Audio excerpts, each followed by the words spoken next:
Em janeiro de 2011, acompanhamos a posse de mais um presidente eleito democraticamente no Brasil.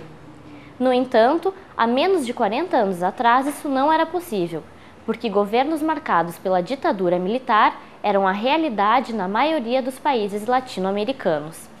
Devido à sua curta história, podemos dizer que a democracia na América Latina ainda está em construção. E nesse processo, é fundamental que se discuta sua relação com a liberdade e com os direitos humanos. E é essa reflexão que o programa Multiponto de hoje pretende fazer, começando com o resgate da história das ditaduras no Cone Sul. Las dictaduras latinoamericanas, las dictaduras del Cono Sur, tienen muchas cosas similares. En primer lugar, fueron dictaduras cívico-militares. Fueron dictaduras en las cuales participaron grupos económicos muy fuertes, participó el Departamento de Estado norteamericano y fueron un intento por parte de esas dictaduras de detener los procesos de resistencia de los pueblos a un proyecto económico que transformaba nuestros países, que empobrecía a nuestros pueblos, que rebajaba los salarios de los trabajadores, que eliminaba las libertades. Todo eso había generado resistencia en los distintos países. El objetivo de las dictaduras militares fue, mediante el terror, mediante el terrorismo ejercido desde el Estado, acallar toda a resistência de nossos pueblos. Elas são muito aproximadas em termos de características doutrinárias, em termos de características repressivas, se dão no mesmo espaço, digamos assim, o Cone Sul, e no mesmo período de tempo, que são os anos 60 e 80, mas é claro que elas têm algumas características que as distinguem como tal, né? De qualquer forma, o mais importante é entender que há uma cronologia, e o que ocorre numa depois, isso servirá como aprendizagem para aquilo que será implementado nos outros países. De qualquer forma, de modo geral, o que dá para dizer é que no caso do Brasil, essa ditadura é uma ditadura que tem pretensões, digamos assim, de realizar um saneamento político e enquadramento da sociedade com algumas transformações econômicas que apontam para a abertura da economia do país ao capital estrangeiro e às multinacionais, mas que irão preservar alguns setores estratégicos para o Estado, dentro de uma perspectiva de que o Brasil deve ser uma grande potência no século XXI. Isso é importante porque, diferente do que ocorre nos outros países, alguns setores, por exemplo, o caso da Petrobras, né, o petróleo, outros setores minerais estratégicos, indústria de armas, as universidades, tudo isso fica na mão do Estado e, de certa maneira, é fortalecido porque é considerado uma base fundamental para essa decolagem do Brasil do século XXI. Pelo tamanho continental do país, aqui ela foi mais esparsa e tivemos um número menor de vítimas do que as outras tiveram, mas elas foram iguais na crueldade, na decisão de matar. O Brasil exportou para o resto da América Latina a sua experiência em tortura, desaparecimento e assassinato dos presos políticos. O Brasil tem como marca mais importante em termos de repressão a tortura. A tortura é uma política que é muito anterior, digamos assim, à ditadura, mas que, entretanto, ela se torna massiva e, principalmente, ela atinge setores de classe média, coisa que até então praticamente não tinha ocorrido enquanto política de Estado. A tortura é uma prática que ocorria na periferia contra os setores pobres, né, e era aplicado pela polícia e pelos esquadrões da morte. Nos outros países, comparativamente, nós vamos ter uma economia muito mais aberta e nós teremos um processo de desindustrialização e desnacionalização que é muito mais radical do que efetivamente ocorreu no Brasil. No caso do Uruguai e do Paraguai, que são as pequenas economias da região, são países que praticamente se transformam em países de serviços e, sobretudo, de lavagem de dinheiro. Enquanto que na Argentina, uma marca importantíssima é a desindustrialização que lá ocorrerá, o que vai atingir principalmente setores sociais vinculados às indústrias, né? E o que vai gerar um processo de revolta bastante acentuado. Então, essa é uma diferença. Uma outra diferença é também na ênfase do aparato repressivo, né? Nós vamos ter em todos os países, Paraguai, Uruguai, Brasil, Argentina e Chile, em todos eles nós teremos aplicação de tortura como política de Estado, nós teremos extermínio, nós teremos sequestro ilegal de pessoas, nós teremos censura, nós teremos repressão às movimentos sociais e nós teremos o desaparecimento como política estatal mais refinada, digamos, de combate aos setores que questionam essas ditaduras. O mais importante é que elas foram todas originadas de um processo de perseguição do Ocidente à ideia do comunismo.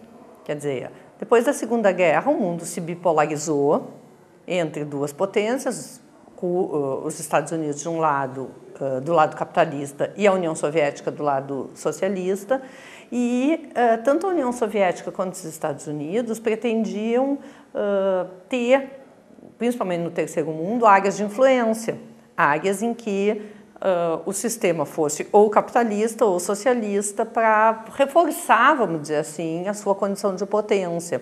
E esse reforço na condição de potência não era apenas em termos político-ideológicos, eram econômicos, porque dependendo se um país latino-americano, asiático, africano, se entrasse na órbita dos Estados Unidos ou na órbita da União Soviética, também traria, por exemplo, vantagens econômicas, comerciais para uma dessas potências. No Chile, a característica principal da repressão, lá também se tortura, claro que sim, mas a característica marcante é o processo de fuzilamento que ocorre nos primeiros dias após a queda do governo do Allende. Tá? Já no Uruguai, a característica repressiva mais particular será o que eles chamam de prisão prolongada, que é o fato de termos um grande contingente de opositores políticos, intelectuais, estudantes e guerrilheiros que vão ter uma prisão prolongada e onde vão sofrer, além de um tratamento, digamos, bastante duro das condições de prisão, eles vão sofrer aquilo que lá se chama política de enlouquecimento, ou seja, a tentativa de que essas pessoas, se sobreviverem às duras condições da prisão, ao saírem de lá, estejam mentalmente prejudicados, de tal forma que não possam denunciar o que lá sofreram. E no caso da Argentina, para fechar esse ciclo, a característica mais importante da repressão naquele país é a prática massiva dos desaparecimentos, ou seja, o extermínio promovido pelos funcionários públicos do Estado, que exterminam aproximadamente 30 mil pessoas e que, por outro lado, sequestram mais de 500 crianças que são vistas como botim de guerra. En la Argentina se crearon más de 600 centros clandestinos de detención, donde eran llevados los secuestrados, torturados, violados, en fin, los vejámenes más grandes para luego asesinarlos. A las mujeres embarazadas que secuestraban no las mataban, las dejaban vivir hasta que el niño nacía. Después de nacer el niño, sí, la asesinaban. Y con ese niño ellos se quedaban, los represores, y se los repartían entre ellos. Se quedaban como si fuera un botín de guerra. Así como se llevaban la heladera, el televisor, las joyas, el dinero, el niño. Pero en esto de dejar vivir a la secuestrada embarazada para quedarse con el niño, fue un proyecto de lo que bien llamamos terrorismo de Estado, porque era sembrar el terror y el miedo en la población. Y al secuestrar a niños, aseguraban muchos años de terror, porque en un país donde hubo 500 niños robados, es un país con miedo para que no vuelva a pasar, porque ¿dónde están esos chicos? Por eso, para buscarlos, cuando desapareció nuestro hijo, hija, y si la hija estaba esperando un bebé para buscar el niño, cuando naciera no sabíamos dónde, nos juntamos las mujeres, las madres, que nunca habíamos hecho esto, teníamos desconocimiento total, teníamos miedo, soledad, porque la propaganda oficial era que había terrorismo, que eran terroristas, que eran subversivos. Entonces, nadie nos acompañaba, pero hicimos algo maravilloso que fue, a medida que nos fuimos encontrando en esos lugares donde íbamos a preguntar, en los regimientos, las comisarías, los hospitales, íbamos después a las casas cunas a buscar a los bebés, nos fuimos encontrando con otras mujeres que también estaban haciendo lo mismo y ahí nos unimos. Y sin idea de durar para siempre, inocentemente pensamos, nuestras hijas van a volver, los nietos los vamos a criar nosotros. Nunca nos imaginamos que el proyecto era otro. No era fácil, entonces, caminar y encontrar rastros, saber cosas, tener idea de dónde golpear o dónde ir para encontrar, porque había un silencio total, una desinformación total. Pero bueno, yo creo y siempre digo, la persistencia de una madre no tiene fin, no tiene límites. Por eso ya hemos cumplido las abuelas de Plaza de Mayo 33 años de estar juntas, caminar, esa plaza que es histórica, pero también el mundo, y bueno, conseguir la democracia, ya 27 años de democracia, más de 27, llevamos en la Argentina, pero falta mucho, porque algunas mamás, algunas esposas, algunos hijos, no saben dónde están sus padres, buscan sus restos, saben que los han matado, pero ¿dónde están sus cadáveres?